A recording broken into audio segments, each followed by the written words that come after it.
Thank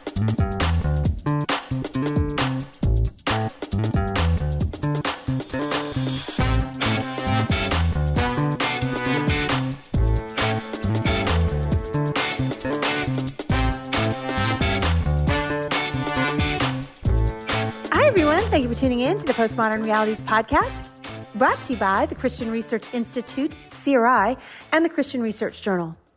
I'm Melanie Cogdill, managing editor of the Christian Research Journal.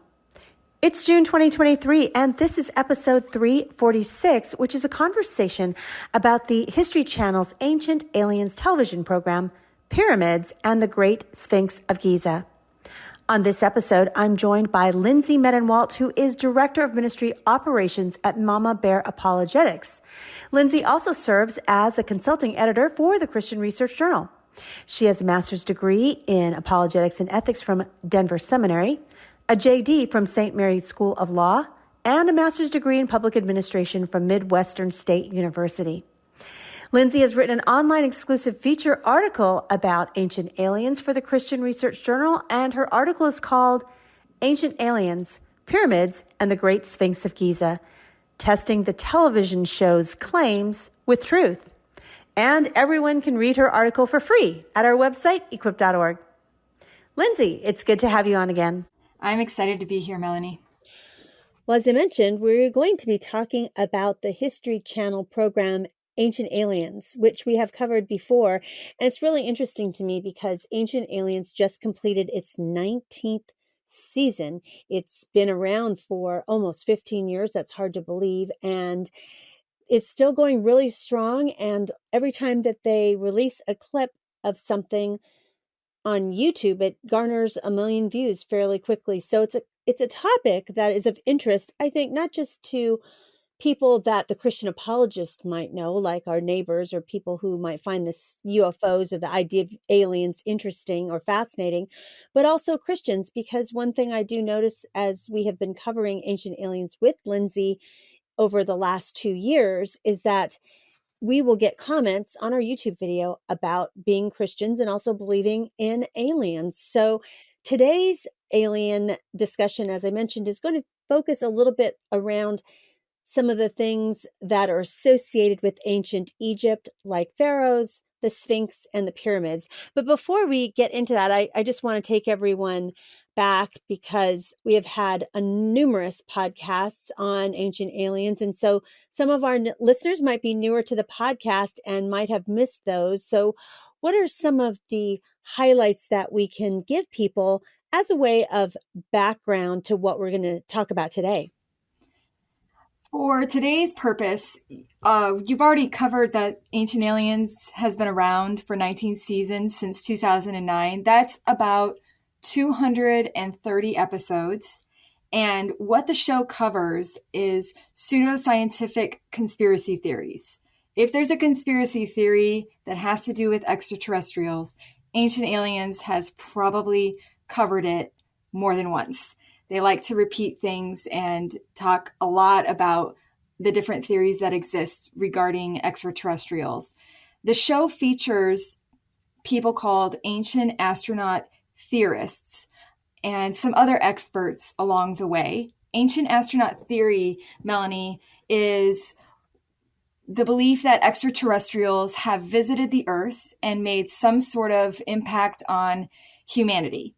So on the extreme side of things, that would be that ETs have manipulated humanity's DNA so that we can one day ascend and be like gods. That's a pretty extreme belief, but it is one that is repeated often on the show. Last time we talked about ancient alien episodes discussing biblical events like Moses on Mount Sinai. And we talked about the parting of the Red Sea. We even talked about the Ark of the Covenant and the supposed relationship with extraterrestrials. And we addressed the question about whether Christians should believe in extraterrestrials and whether they should even watch shows like Ancient Aliens. Like you just said, Christians do find themselves enjoying things like this. And there needs to be some question in their own minds how that is affecting their beliefs about our ultimate reality and God and our place as humanity. So I'd like to stay at the top. One of the questions we got about this is, who are we talking about when we say extraterrestrials? And I want to clarify that we are talking about the little green men, so to speak, not non-human spiritual beings that we find in scripture like the angels and demons. I just want to make sure that that's clear before we talk about anything else. That's good, because if you watch any of the episodes of Ancient Aliens, so many of them have a familiar ring to them with the ancient alien theorists talking. They kind of mix some occult things in there as well, which we'll get into, but they talk about ancient civilizations that the Earth might have been visited by people from outer space with this advanced technology. So that's kind of what we're speaking about today. So today, as I mentioned, we're going to address some specific claims that the program Ancient Aliens makes about pyramids and Egyptian artifacts like the Sphinx and also Pharaohs. But let's start with the pyramids. So, what do historians and particularly Egyptologists tell us about the origins of the pyramids and why they were built in ancient Egypt? This is going to be a pretty lengthy answer, and it's going to be sort of like taking a drink from a water hose. But I think it's really important for us to consider what archaeologists and historians and Egyptologists have learned about the pyramids and use that as the bedrock of foundation when we're comparing it to the information presented on Ancient Aliens. So there are about 100 pyramids throughout Egypt. And for purposes of this podcast, we're probably going to be focusing on the Giza pyramid complex, which has 3 key pyramids. I think when people are imagining the pyramids in Egypt, these are the 3 pyramids that come to mind almost immediately. They are called the Pyramid of Khufu, the Pyramid of Khafre, and the Pyramid of Menkaure. There are some other smaller pyramids around that complex, but those are for some of the royal women that existed back in ancient Egypt, not pharaohs. All of the Giza pyramids are located about 8 miles south of Cairo. So if you can get your mind in a map and kind of figure out where they are on a map, that's helpful. It's sort of aligned by the Nile River as well. And the Great Pyramid is the last remaining wonder of the 7 wonders of the world, which I think is really fascinating to think about. And I think that's one of the reasons why Ancient Aliens spends such a great amount of time on the Great Pyramid in Giza. To set the stage, the pyramids were likely built sometime between 2550 BC or 2490 BC, which is a really long time ago. That's about 4,500 years ago. And they took about 15 to 30 years to make. Upwards of 100,000 men probably were used to build the pyramids, which is a lot. And they are built primarily of limestone and granite. One of the things that I learned about the pyramids was that they were covered in a limestone casing that was really bright white when it was initially made. And a lot of that casing has since fallen off or deteriorated because of weather. So we get that sort of dingy view of the pyramids now. But when they were originally built, they were probably a bright white color, which is pretty interesting. I've discovered in my research that scholars like to talk about 2 things when they're talking about the pyramids: how they were built and why they were built. So we can't go back in time, and there were no blueprints found about how they built the pyramids. But historians and archaeologists have drawn some conclusions based on the things that we have found to come up with some ideas for us. Most of the limestone was actually quarried from just south of Giza. So it wouldn't have taken a lot of distance for them to get the limestone to the place of the pyramids where they are today. The granite was quarried from about 500 miles away. And one of the questions raised by Ancient Aliens is, how did they get the granite to the pyramid site? The answer is they used the Nile River. They probably used boats and put the rocks of granite onto the boats and transported those up the Nile for about 500 miles or so, which is an interesting fact. And it was possible for ancient Egyptians to do that. It wasn't a leap of faith for them to be able to do that.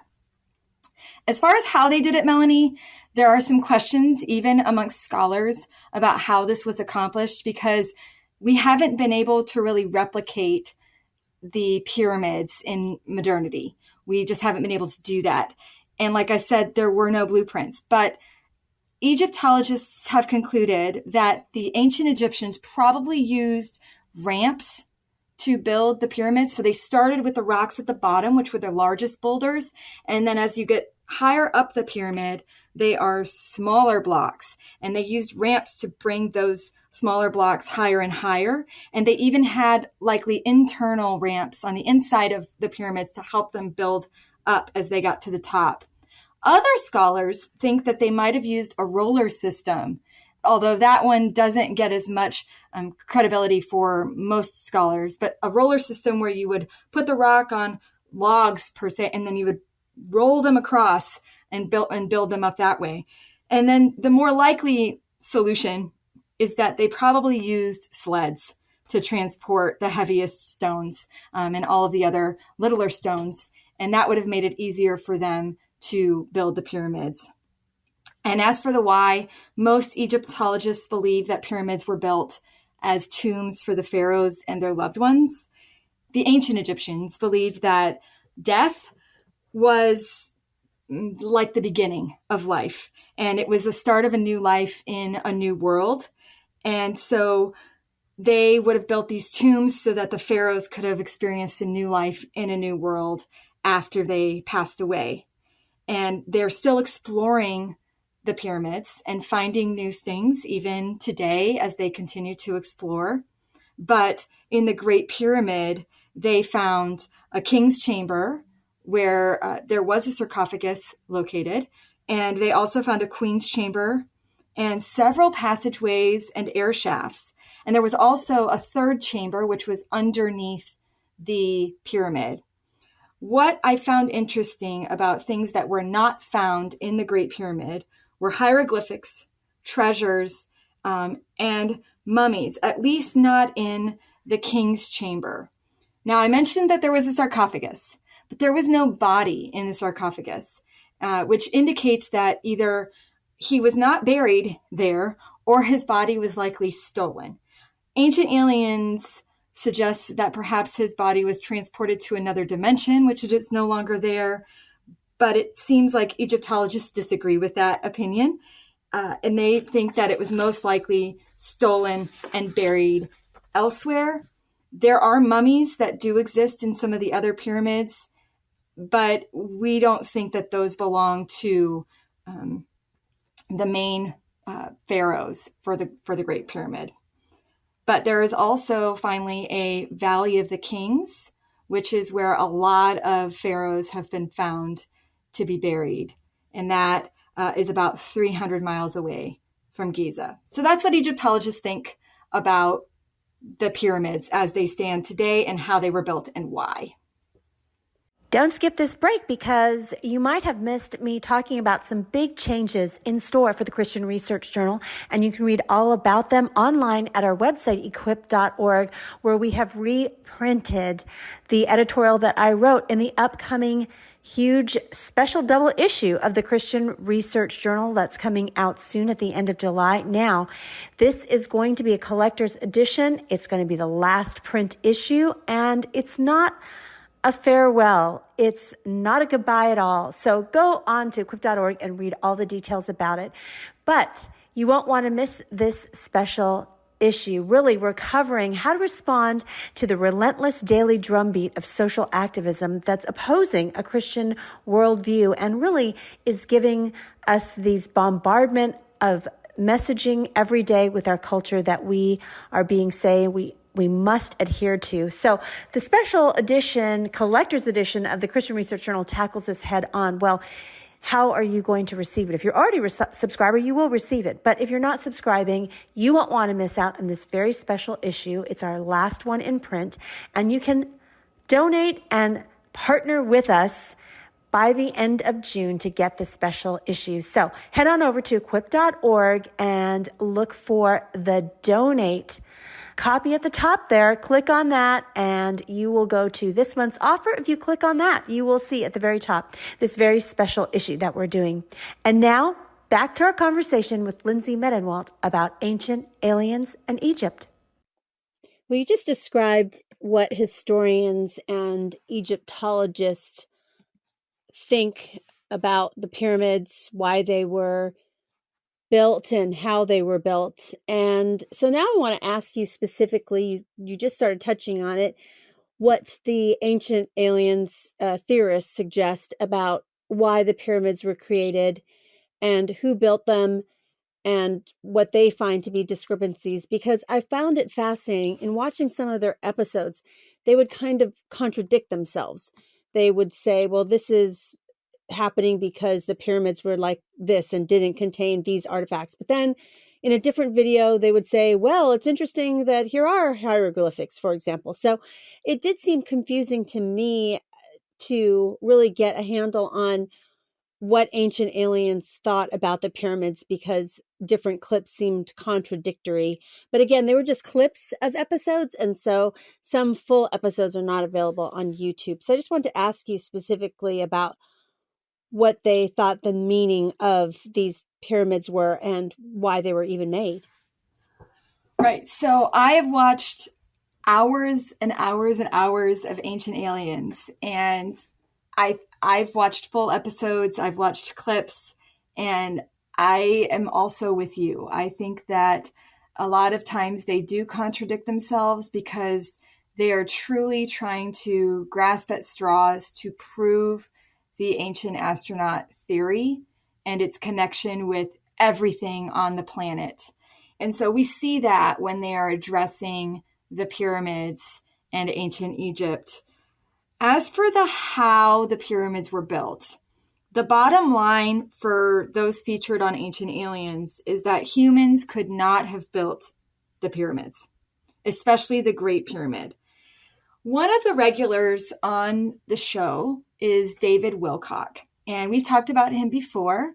And he's been on, I think he said 100 episodes of Ancient Aliens. He was definitely on a lot of the original shows and episodes that were airing when it first came on the air in 2009. And he is still associated with people who participate on Ancient Aliens. But he says that theories that suggest that stones were pushed up with levers and logs on ramps, he actually calls that theory insane. He thinks it's completely insane that we or anybody else would believe that humans could have been able to build the pyramids. He has started to push the idea that perhaps extraterrestrials used some sort of 3D printing technology to put the stones together, because he claims that the stones are placed together so perfectly that humans could not have done it. So I'm going to stop for a second and comment on that point. Archaeologists and scientists disagree with him when he says, and other ancient astronaut theorists, when they say that the rocks are perfect on the pyramids. If you take a close look at the pyramids, you'll see that they come in different sizes, and many of them are rough to the touch. There are, despite what Ancient Aliens tells you, gaps between the stones. But some of those gaps are filled with something called gypsum mortar, which is sort of like plaster and sand, which would have been possible for the ancient Egyptians to fill the pyramids with. So I would say that Ancient Aliens is trying to make it seem like humans could not have built the pyramids. And the way that they kind of prove that is to say that we haven't been able to replicate them. But that's just an assumption on their part. And there's no evidence to support really any of the claims that they make regarding the pyramids. And as to the why would extraterrestrials have built the pyramids if we're going to go with the assumption that ETs were somehow involved? The answer is that they would have used those pyramids as portals to other dimensions and also as time machines. And I think that this is really important for our listeners to understand that a lot of the people who are featured on Ancient Aliens believe that extraterrestrials have started something a long time ago, and eventually there will be a completion to that, and it will lead to something called the ascension. And we've talked about that before on this podcast, but essentially it's when the vibrations of Earth reach such a great level that humanity is merged again with their extraterrestrial relatives. And so a lot of what you see in Ancient Aliens points to this so-called ascension event. On at least one Ancient Aliens episode, the show claims that there are force fields around every single pyramid. This includes pyramids that are built as models in science labs. Apparently, there are vibrations that move the pyramids and its contents into hyperspace, which would allow the transmission of people, objects, and ultimately our consciousness to go from dimension to dimension. A way that somebody put it on the show was that pyramids are like the chakra of our planet. So if New Age tells you that humans have a chakra within them, they are trying to convince you that the planet also has a chakra, and the pyramids are the control of that chakra. And so the energies would point to otherworldly connections. This has led the pyramids to be called power plants. So within their chambers is a power center that would allow for humans' ascension. So essentially, the show claims that extraterrestrials built the pyramids and now use the pyramids as transportation devices. And so this might explain why, then, there was no body found in the king's chamber of the Great Pyramid, because Ancient Aliens suggest that perhaps that pharaoh was transported and ascended into another dimension or time. So speaking of pharaohs, you talked to us about a little bit about perhaps they were built as tombs, but there were not bodies found there. So I want to ask you a little bit about pharaohs and how the pharaohs are thought of by the ancient alien theorists. So when the program talks about the origins of the pharaohs, how does the show use, in particular, hieroglyphics to support their claims? As I mentioned to you, I found some of their claims about hieroglyphics to be a little contradictory, and at the worst maybe, but at the best, just very confusing. Yes, I completely understand the confusion. And despite my hours of watching their shows, I'm also confused at times when I listen to some of their theories. But let me see if I can boil it down for you.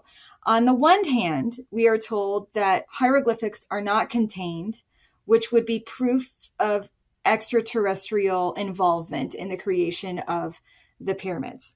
On the other, we are told that there are hieroglyphics that exist that prove the existence of extraterrestrial involvement.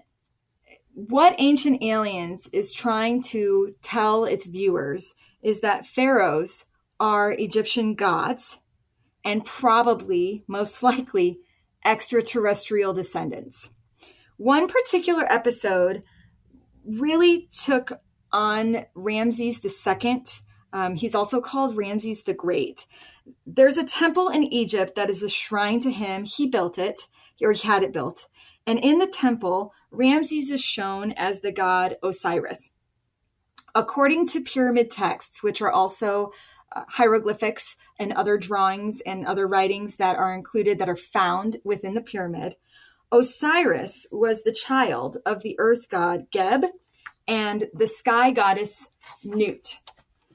In the drawings, Osiris often appears as a green-skinned being. Now, for people who are listening, they're probably immediately drawing the conclusion that there is a connection then that Ancient Aliens will make to extraterrestrials because of our little green men idea of what extraterrestrials look like. Osiris married his sister Isis and was eventually killed by his brother Seth.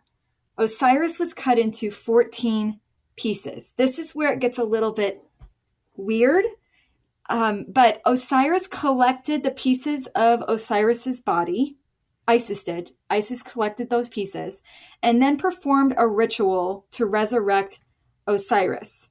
She apparently either brought him back briefly or, while he was still passed away, was able to conceive a child with him. And this resulted in Horus. Horus then eventually avenges his father. Now, what does this have to do with extraterrestrials? Well, Ancient Aliens takes the Osiris-Ramses connection and speculates that Ramses was actually an extraterrestrial hybrid. They also note that every pharaoh saw himself as a reincarnation of Horus. Horus is the son, remember, of Osiris and Isis. So that would make every pharaoh a god and an extraterrestrial. The show then speculates that Ramses claimed direct contact with the guardians of the sky. This is where hieroglyphics comes in as sort of proving in the Ancient Aliens' minds that extraterrestrials were involved with the pharaohs. Because in one of the ancient temples, the Temple of Hathor, or Hathor, I don't know how it's correctly pronounced, there are depictions and drawings of pharaohs traveling on ships through the stars with magic bubbles surrounding them. And apparently, this is evidence to ancient astronaut theorists that pharaohs were in direct contact with extraterrestrials and were able to travel through space. Now, I have to say, personally, when I saw these drawings, that was not the conclusion that I came to, but that perhaps is because I'm not necessarily inclined to see extraterrestrials in all of the drawings. But what I saw was people on ships with sort of rings around them, and there were stars in the sky. So I just imagined that they were maybe floating on the Nile River with the stars behind them. But Ancient Aliens sees something more closely connected to extraterrestrials. So you just were talking about Osiris and Isis and some of the kind of parallels that are things that the Ancient Aliens theorists will talk about, which some people might find very curiously close to Christianity, is either, like in the case of Isis bringing Osiris back, a resurrection, so the resurrection of Jesus, or other kinds of narratives like saying, well, all the ancient religions say that this life is just a passing and that we will go into another life with our soul. So people would say, well, Christianity is very similar to these ancient Egypt beliefs and religions. And so is there any truth to the claim either about the resurrection of Jesus or some of these other ancient Egyptian religious myths that would make it close to Christianity and actually be the same thing? Well, thankfully, the Christian Research Institute has covered this topic a couple of times. And although people will stretch to find parallels between Christianity and ancient myths, it doesn't seem like that's the case. And with regard to Osiris specifically, I have seen that people make the conclusion that it's just like the story of Jesus's resurrection. So I'm going to address that one. For sake of time, that's the one I'm going to address today. But I think people should definitely research this more because it is interesting, but it's also been disproven. And Christianity stands on its own and is not related to those myths. So if we're looking at Osiris and the so-called resurrection narrative, we can see that they're not one and the same. Osiris was dismembered and pulled apart into 14 different parts, and he was buried. Isis was apparently able to conceive Horus after Osiris's death. We don't know exactly how that happened. There are some drawings that would not be appropriate for me to address on this show, but the viewers or the listeners could definitely view those in certain areas of the internet that talk about hieroglyphics that have been found in temples about this particular myth. But Isis became pregnant with Horus after Osiris had already died. He was never bodily resurrected. And I think that's a really important distinction that we need to make between Osiris and Jesus. Osiris is considered the god of death at this point, and he is now in the underworld, but it's just his spirit that was taken, not his body, according to the myth. The body is still buried in a tomb and was never brought to life. And so that's the key distinction, because Jesus, on the other hand, had a bodily resurrection, and he appeared. He appeared to his disciples, and he appeared to many others before he ascended to heaven. And he proved that his body was real, and we see that when he's talking to Thomas, and he's showing Thomas his wounds to sort of prove, hey, this is I am who I say I am, and you can believe that I've truly been resurrected.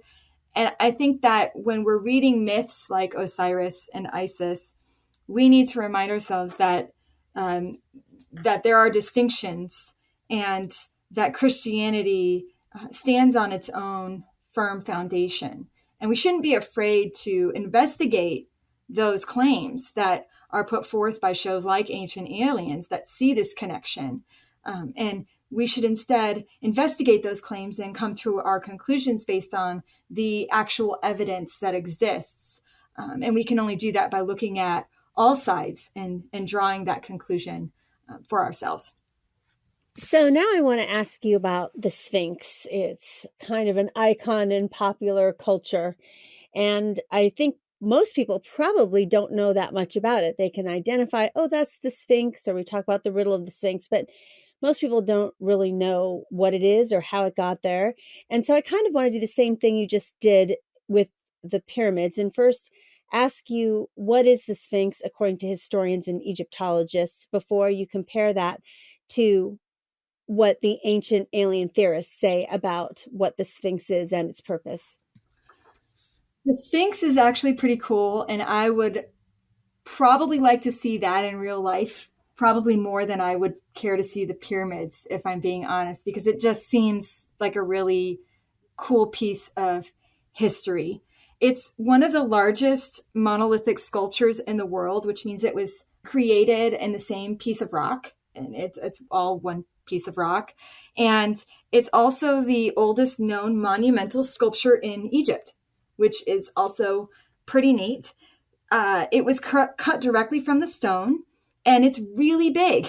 It's 240 feet long and 66 feet tall. So if you're standing next to it, you will feel that you are very small compared to it. It is astronomical in size if you are standing right next to it.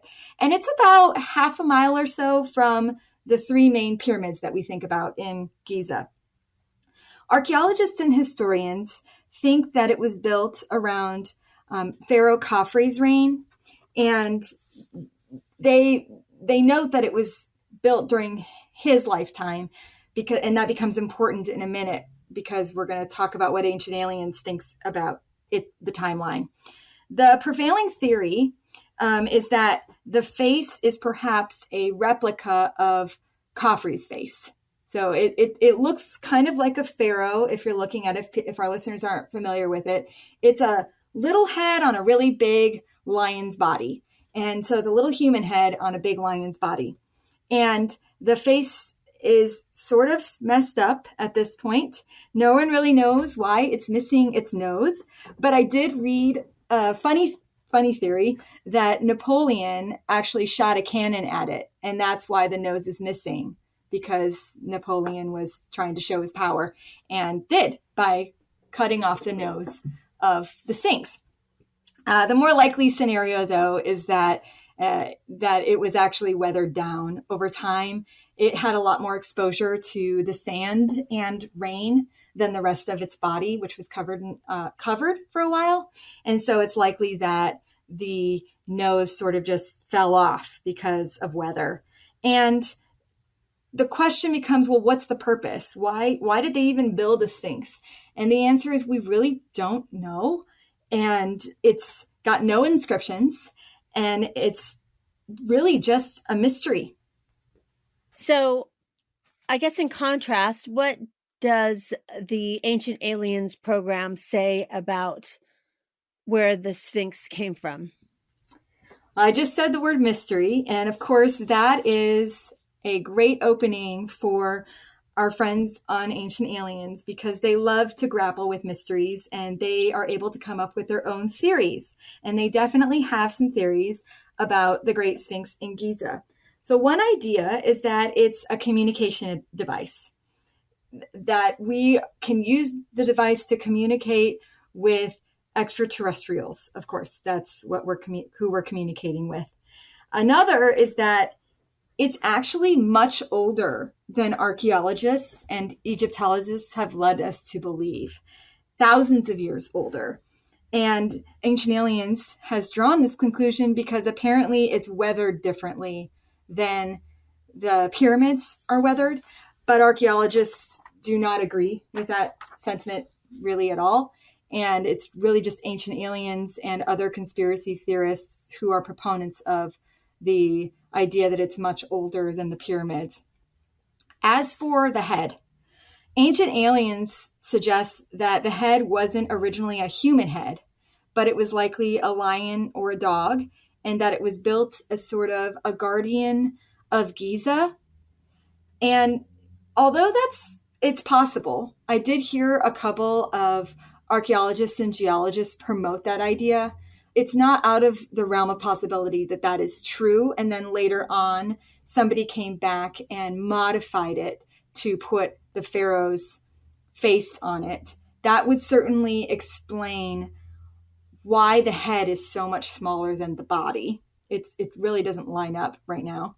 And then the other kind of idea that Ancient Aliens likes to suggest is that it is a portal out of this world. Okay, a portal out of this world. Why?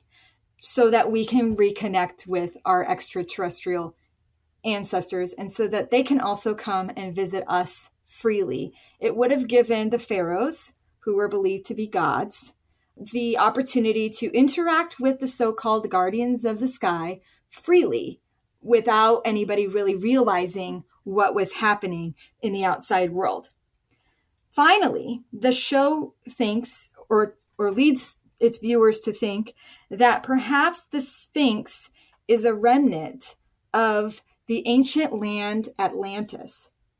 Now, remember, Atlantis has never been found. And so this theory really cannot be proven and has not been proven.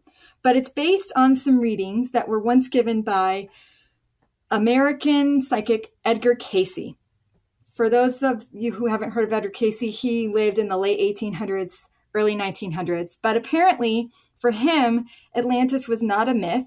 He saw it in a dream that the last known survivors of Atlantis left a whole bunch of information in something called the Hall of Records, which is apparently located in the right paw of the Sphinx. Okay, well, that seems like a very specific view of things, so let's investigate. And the Edgar Casey Society did go and investigate this, and they found nothing. They dug 8 holes into the right paw, and they were not able to find anything, including any records of prehistory or any records of Atlantis before its destruction. So there's nothing that has been found that would indicate that that reading is true. But their response to that is, well, Ancient Aliens has told us that it will be revealed when the time is right for it to be discovered, and that time might be coming soon. So Edgar Casey said we would find out in the late 90s. We did not. So now they're speculating that perhaps we just weren't ready in the late 90s, and it won't be revealed to us until we're ready. And I don't know what's required of us to be ready. So you're talking about Edgar Casey, and maybe some of our listeners don't know, he is a figure that's really talked about in relation to the occult and occult practices. So can you give us a little bit more background about Edgar Casey? Because actually, I was surprised that he was connected into some of these episodes of Ancient Aliens. I don't think I expected to hear Edgar Casey's name and, some of this Egyptology and Ancient Aliens. I was also caught off guard, Melanie. And at this point, I guess I just should expect anything to come from the Ancient Alien episodes and not really be caught off guard by anything, because they are so open to so many different kinds of theories. And Edgar Casey falls into that world. Casey, like I said, lived in the late 1800s and early 1900s. He was often called the sleeping prophet because he claimed to have revelations while he was asleep. He also claimed that he was reincarnated from the Egyptian high priest Ra, and that he had a direct connection with the Egyptian sun god Ra. In one of his readings, he claims that Ra, the sun god, told him that he had built the Great Pyramid in 10,500 BC, and that he had used levitation to put the rocks in place, and that the purpose of the Great Pyramid was supposed to be as a healing chamber. But how is Edgar Casey even more closely related to Ancient Aliens? Well, curiously, David Wilcock, who is frequently on the show, claims that he is reincarnated from Edgar Casey and that his dream voice is Ra. So I think Ancient Aliens is going to continue to support the claims of Edgar Casey and David Wilcock, and those perspectives and experiences will be continued on the show as it continues on, and that a lot of those perspectives will be continued to be repeated by other people who are featured on Ancient Aliens. So these are some very interesting theories that you've described about the pyramids and the Sphinx. And earlier in the podcast, you talked about ascension and energy and vibrations. And to me, some of this sounds a lot like the New Age movement. I think of, especially you mentioned Edgar Casey saying that he was reincarnated. He claims that he was reincarnated from various Egyptian gods. And so I think of that all kind of under the rubric of the New Age movement.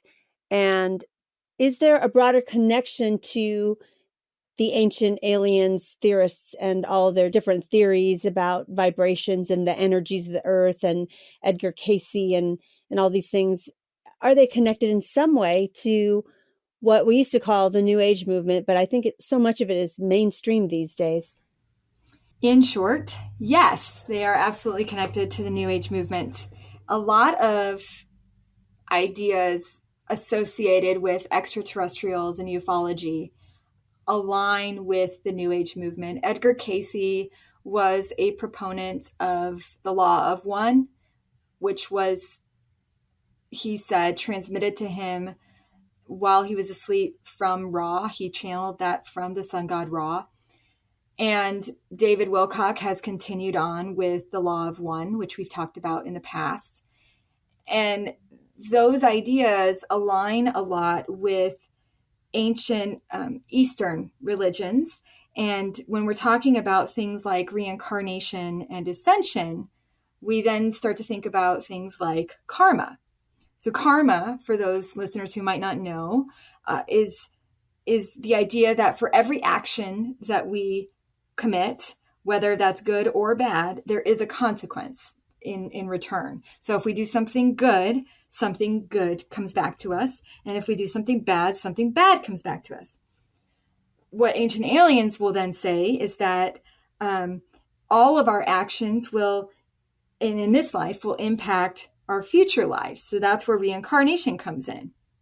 There is something called a karmic wheel, which allows for your rebirth until you've reached the highest level of vibration or energy, and then you can get off the karmic wheel. And it's different for different Eastern religions, what that looks like.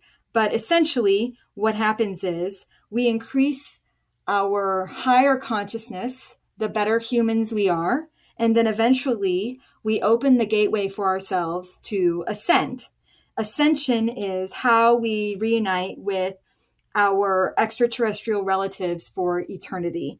And because the show repeats words like reincarnation and ascension so frequently, it appears as though the people featured on it really believe that it is fact, that is just assumed fact that we will all reincarnate and that our actions are contributing to the kinds of vibrations that we have as humans, and that when we reach a certain level of vibration, we will have an ascension event. Now, the show isn't exclusively about David Wilcock, but he is featured so prominently that you can begin to spot some of his ideas frequently said by other people featured on the show.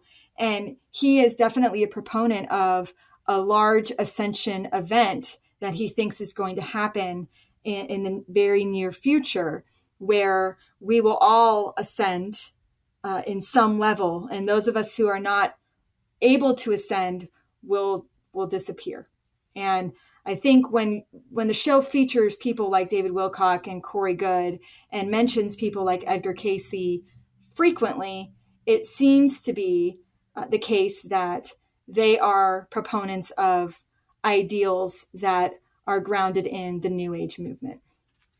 I think one of the concerns that we have about this program, and we've discussed it on previous podcasts and even today with your comparison and contrasting of what historians and Egyptologists say a particular artifact was compared to what the ancient aliens say, is the theorists on the show. Sometimes it's hard for viewers to tell what's true and what isn't true. And also, when they pose some of these questions, it can cause doubt, like, oh, is that true? Do you think that's really, it's almost, and they do kind of have some conspiracy theories. So it, causes the viewer to doubt some things.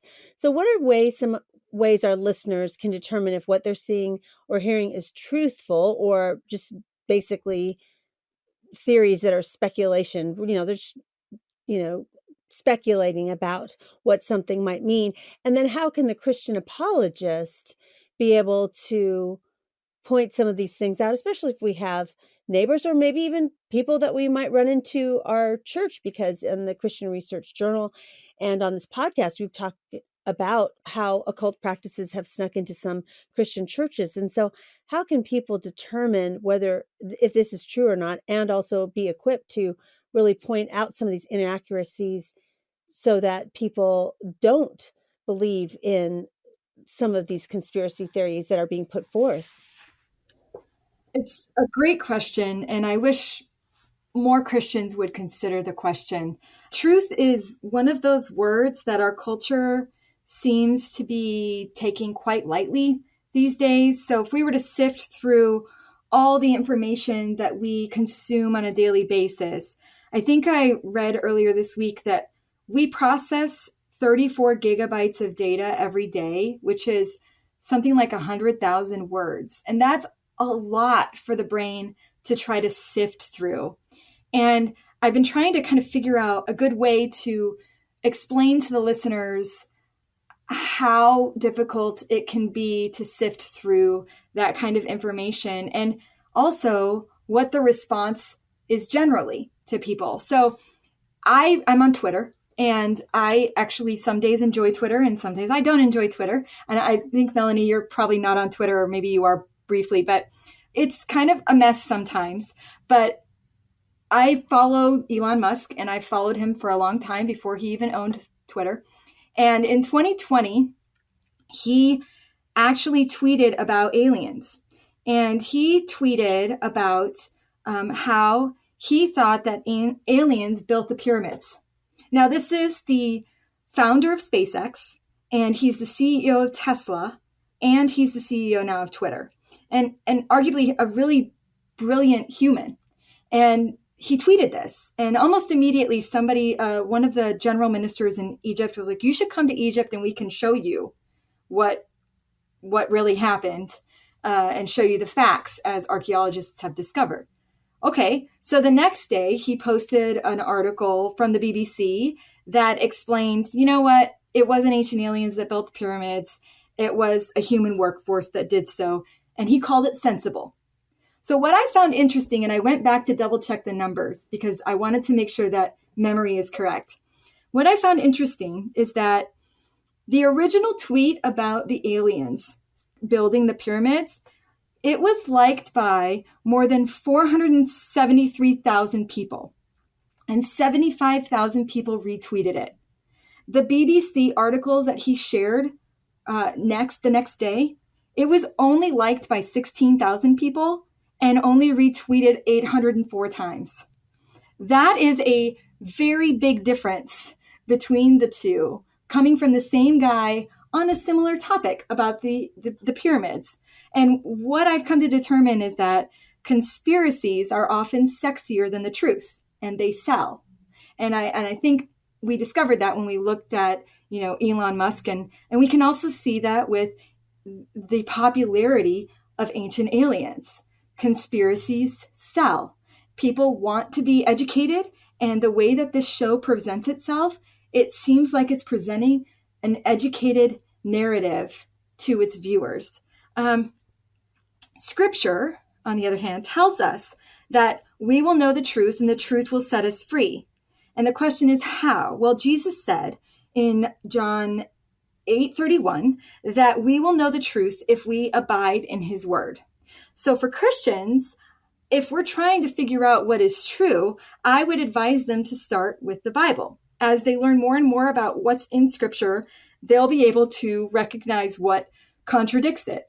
And that's particularly helpful when we're talking about the stories proposed by ancient aliens that extraterrestrials are present in the biblical narrative. We can look at the Bible and say, that's actually not true. So that's one piece of advice. The other thing is that with regard to all of the information that you receive, even the information that you receive on this podcast right now, I advise you to investigate it. Be a skeptic about what you hear and about what you read, and don't just be a consumer. Ask good questions about the things that you're learning about. Most of us have ready access to the internet, which is not something we all had 30 years ago. And so if something sounds questionable, you probably have the means to investigate that and start researching it.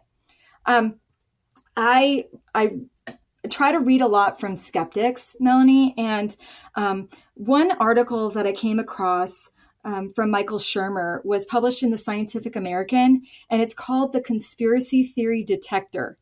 It was really interesting. And in the article, he talks specifically about how to identify conspiracy theories.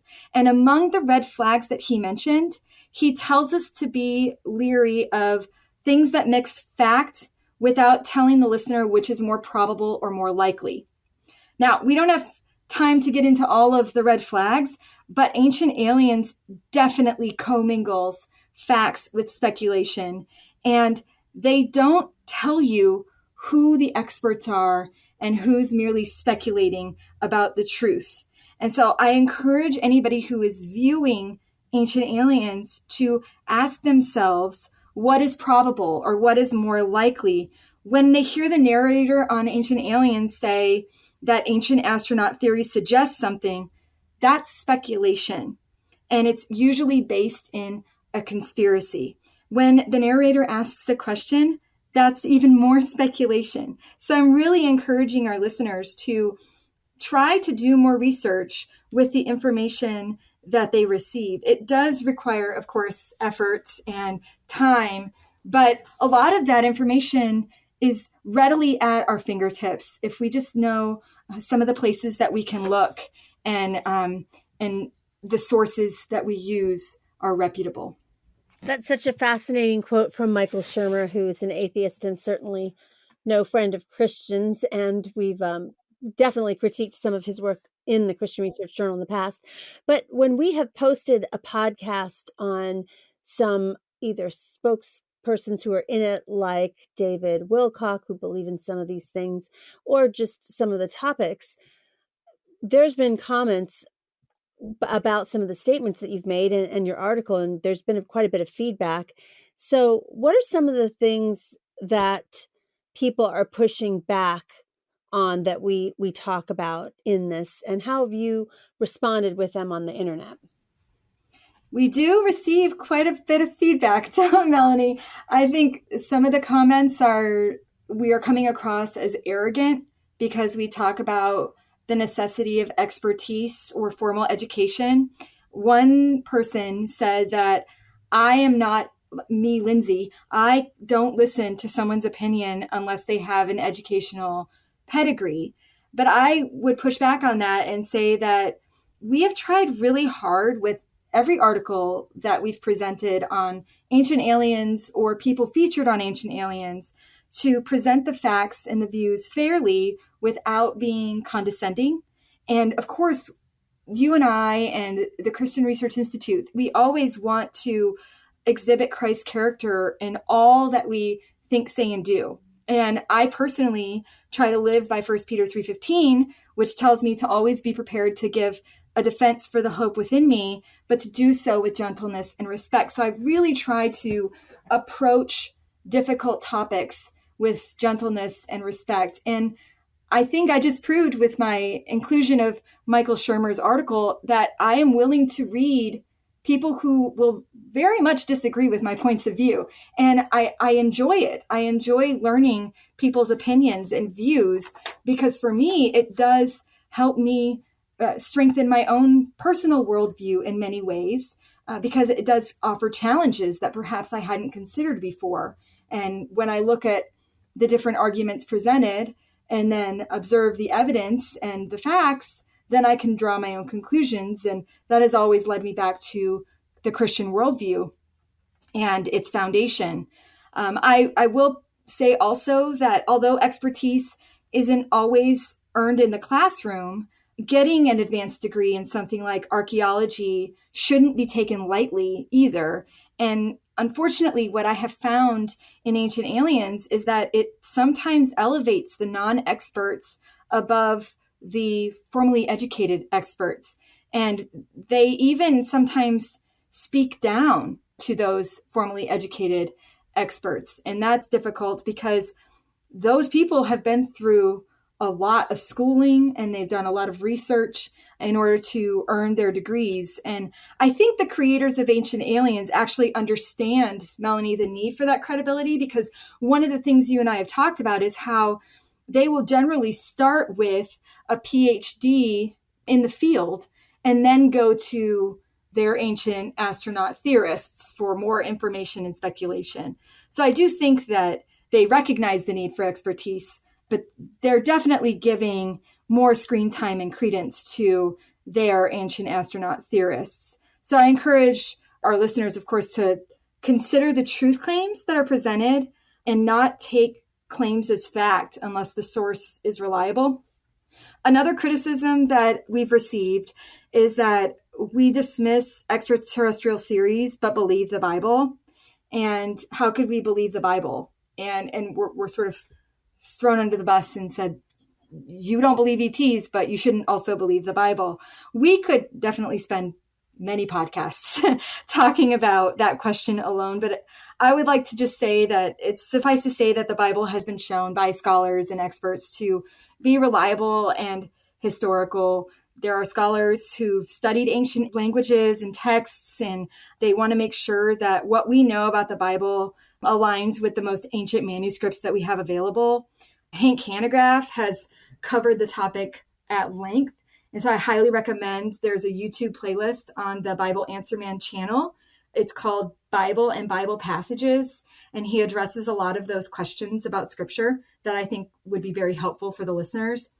And then I hear from quite a few people that they simply enjoy watching Ancient Aliens as a form of entertainment. And I completely get that. I was just telling my husband that if I were going to go to Egypt and visit some of the ancient lands, I would definitely like Georgios Tsoukalos to be one of my tour guides. He is one of the main guys on Ancient Aliens. He's actually, I think, been in every single episode, and he's one of their key producers of the show.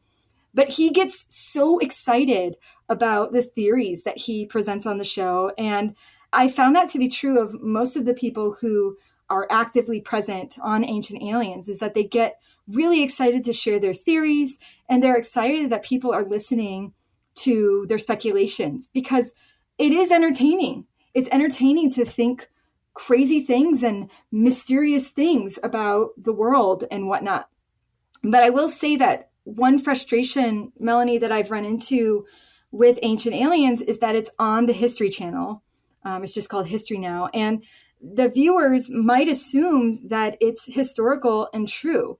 So if you love the show, I would encourage you to investigate every single truth claim that is presented by their people. Do not accept speculation as fact. You can be entertained, but be aware that the more we hear things, the more we begin to accept them as true, and doubt begins to creep in. And we might not be so ready to investigate those truth claims because now we've just accepted them as true. I'm married to a psychologist, and he was explaining to me that repeated information is often perceived as more true than information that we only hear once. And that's called the illusory truth effect. So Ancient Aliens presents their ideas, but you can access more than just their show on history.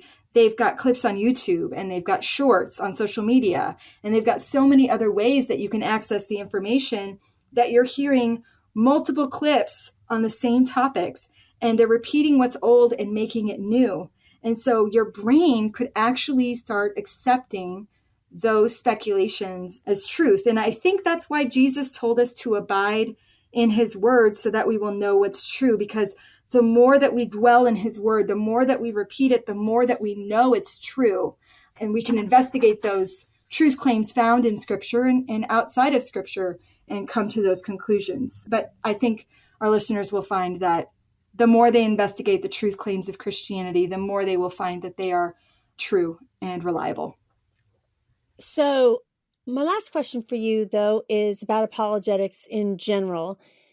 How can both Christians and people who are skeptics or unbelievers investigate the truth claims of Christianity and other worldviews? Because you just mentioned that some pushback you're getting is, well, you're rejecting any of these beliefs by ancient alien theorists, but yet you're believing the Bible. So why can't you consider what we believe? So what are some recommendations that you have for particular resources that our listeners can be equipped by? I have a few ideas. The first is the Christian Research Journal and the Christian Research Institute. I think it's a great place to start. There are also a couple of popular level books that I would recommend that are pretty easily accessible, and the authors used experts to come up with their conclusions. The first is Lee Strobel's The Case for Christ, which has also been made into a film. And the second is J. Warner Wallace's Cold Case Christianity. Both of those gentlemen were atheists when they began investigating the truth claims of Christianity. And then their investigation resulted in their conversion to Christianity because they found it to be true. And then finally, I recommend this podcast. We cover such a variety of topics on the Postmodern Realities podcast that there's always something new to learn and bolster your faith about a lot of different things. And the more that we can listen to truth and also hear what other ideas culture is presenting and how to respond to those cultures, the better prepared we will be when we have interactions with non-Christians or other Christians who have bought into things like conspiracy theories presented by shows like Ancient Aliens. Well, on a much lighter note, I want to ask a fun question to Lindsay. Now, you told us that someday you'd like to go visit Egypt maybe and see the Sphinx, but can you share with us one of your most memorable vacations because it's almost summer? Yes, last summer for my 41st birthday, we were in Cambridge, UK, and it is the most wonderful place, and it's like living in a storybook, and I can't wait to go back someday. Well, thanks for being a guest again on the Postmodern Realities podcast. Thanks, Melanie. You've been listening to episode 346 from the Postmodern Realities podcast, brought to you by the Christian Research Journal. Today's guest was Lindsay Medenwalt. She has written a feature article about the Ancient Aliens television series. It's called Ancient Aliens, Pyramids, and the Great Sphinx of Giza, testing the television show's claims with truth. And everyone can read her article for free at our website, equip.org.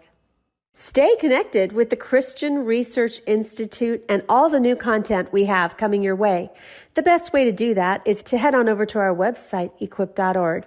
There you will find thousands of free resources right at your fingertips, from articles to video to audio, and it's all for free. You'll find our podcasts hosted there, as well as the Bible Answer Man broadcast, which is hosted by CRI President Hank Hanegraaff and streams live every Monday through Friday at 6 p.m. Eastern. In addition, you don't want to miss out on subscribing to Hank Unplugged, which is the podcast of Hank Hanegraaff. And in that podcast, he has really in-depth, free-flowing, essential Christian conversations with some of the most interesting, informative, and inspirational people. And in addition, he has a new series on his podcast feed called Hank Unplugged Shorts, which Hank goes into the headlines in the mainstream media and refutes a lot of those cultural issues that we have in these short podcast episodes. And there's quite a few of them. You don't want to miss out on them. Now, if you want to find some of this at other places where it's all in one place, really subscribe to our YouTube channel. It's a great way to get all of our content there, our podcasts there, and different individual questions theologically that people have that Hank answers at our YouTube channel. Now, you might be thinking to yourself, I don't know how to subscribe to YouTube. I don't have a YouTube account. Well, actually, you might just have a YouTube account. If you have a Gmail address, you have a YouTube account. Just log into YouTube with your Gmail address and search for Bible Answer Man channel, and please become one of our subscribers. In addition, if you see that bell icon right there on our front page, please click that, and every time that we have new content, you will receive a notification that new content is up on our channel for you to be able to consume. So thank you so much for the ways in which you partner with the Christian Research Institute. We are grateful for you listening and reading and watching.